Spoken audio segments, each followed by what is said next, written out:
Hey everybody, my name is Shasta. Welcome to my channel. Thank you for joining me. Today we're going to cover the basics of needle tatting and the tools that you'll need to get started. So make sure you hit the subscribe button so you can tune into future videos, and like this video if you feel you get value from it. Alright, here we go.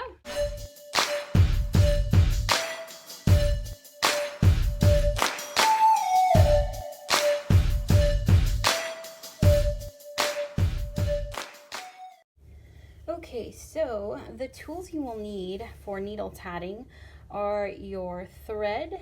This is a size 10 cotton thread. You will need a needle threader, like this. Of course, you will need your tatting needle, which is a long, dull needle. And these come in different sizes. This is a size 5 needle here.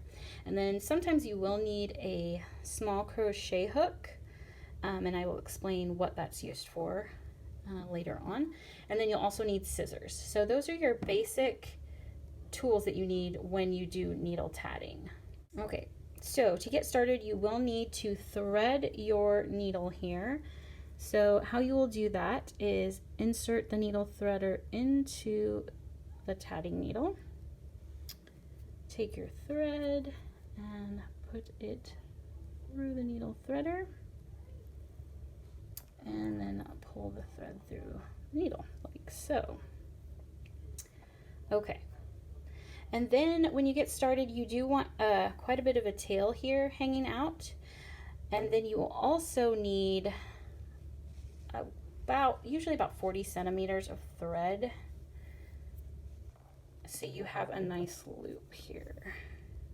Let me get this out of the way. Okay, so you'll have like a nice loop, pretty big loop here that's hanging, and you'll hold on to it, keep this part of your thread away, and then you'll have this loop, like I said, about 40 centimeters, and that is how you will get started. Okay, now needle tatting consists of just a few basic elements. The main one is called the double stitch, and then there's also a picot, and then you will make chains and rings using the double stitch. Okay, so a double stitch, you will hold the needle and the thread together, and you're going to loop this thread that's coming off the ball around your thumb and your index finger. And how you're going to do your first stitch, the double stitch, there's two parts to it. You're going to take the needle and wrap it under the thread and then pull it down to your finger that's holding the needle. And then for the second part of that stitch, you're going to wrap the thread around your index finger and thumb, and you're going to go under the thread that is around the part of your index finger to make the second part of the stitch and pull it tight. And so you see there you have one stitch. That is one double stitch.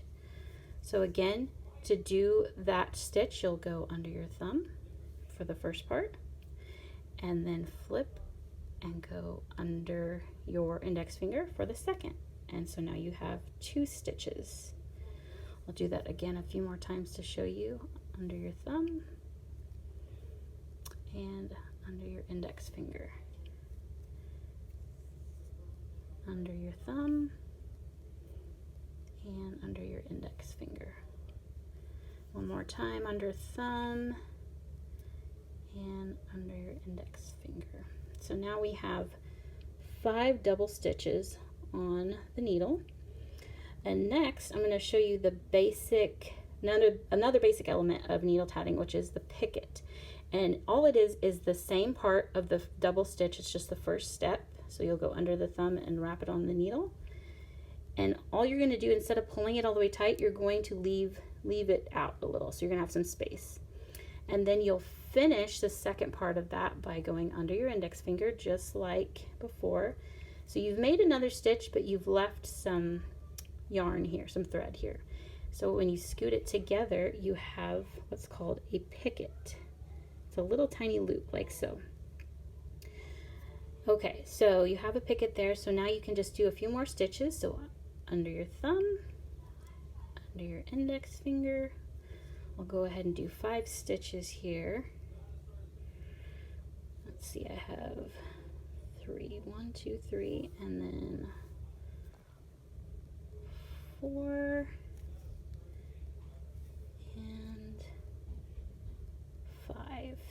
Okay, so right now we have 5 stitches, a picot, and 5 more stitches. All right, so you can see that there. That is one simple element of needle tatting.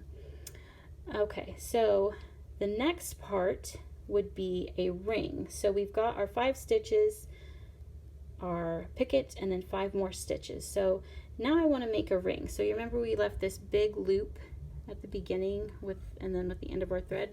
What we're going to do is you're going to slide your needle through your stitches and pull them off the needle.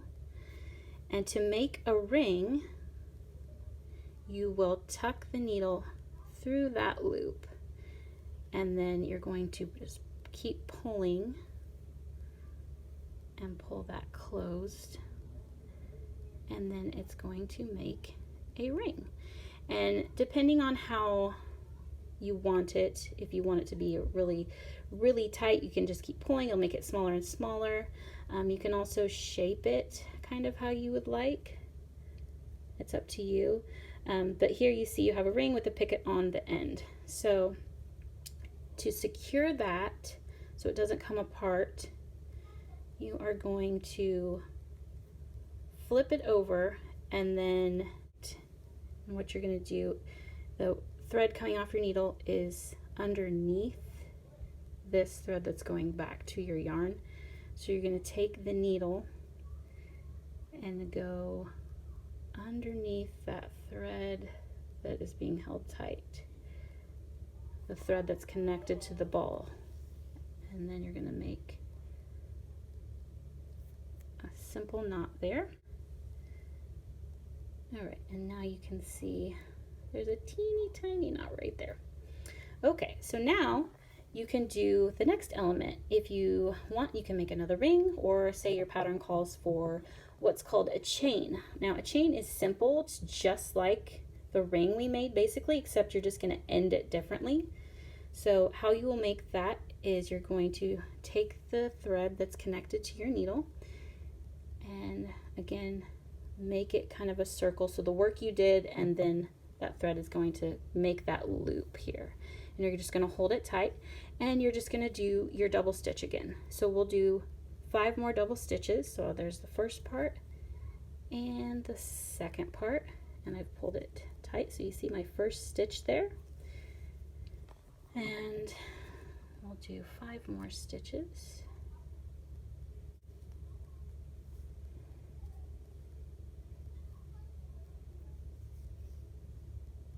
Under your thumb, under your index finger, under your thumb, under your index finger. Okay, and I have 5, and we'll go ahead and do a picot again. So I'm just gonna leave some space there and then do the second part, and now I have my picot, and that counts as 1 stitch, your first stitch again. So there's 1, and then we're gonna do 2, 3, and 4,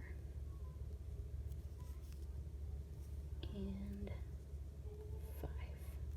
Okay, so now to end that, instead of going underneath, we're just gonna pull the needle through and just keep pulling. We're not gonna go through the thread like we did before through the loop. We're just gonna pull it closed, and now you have a chain with a picot. So it's just like the ring you made, except it's just a straight line. Now when you pull it a little tighter here, it usually will bend a little. So the tighter you pull it, the more it will bend. And there you have it. You have a ring, and then with a picot, and then a chain with a picot. And those are your basic elements for needle tatting.